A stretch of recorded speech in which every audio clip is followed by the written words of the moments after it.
আজকের আলোচনাটা শুরু করা যাক। দেখি দুয়া প্রেগন্যান্সি আর ওর হঠাৎ অসুস্থ হয়ে পড়াটা পরিবারে দুই পরিবারে কীরকম প্রভাব ফেলছে।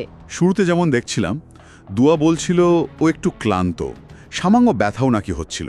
আজলান জানালো যে ওর মা মারিয়াম দুয়ার মা জয়নাবকে দাওয়াত দিয়েছেন। হ্যাঁ, দাওয়াত। বাড়িতে সবাই যখন আছে দুয়ার পেটে খুব ব্যথা শুরু হলো। হ্যাঁ, হঠাৎ করেই। মারিয়াম তো প্রচণ্ড ঘাবড়ে গেলেন, তক্ষুনি হাসপাতালে নিতে হবে বলে খুব ব্যস্ত হয়ে পড়লেন। ওদিকে মেয়ের অসুস্থতার খবর পেয়ে জয়নাব তো প্রায় দিশেহারা। হাসপাতালে অবশ্য ডাক্তার কিছুটা আশ্বস্ত করলেন, বললেন দুয়া আর বাচ্চা দুজনেই আপাতত ঠিক আছে। বললেন আগামী ৩ মাস দুয়াকে কমপ্লিট বেডরেস্টে থাকতে হবে। আর ঠিক এই সময়ে আজলান একটা বড় প্রস্তাব দিল।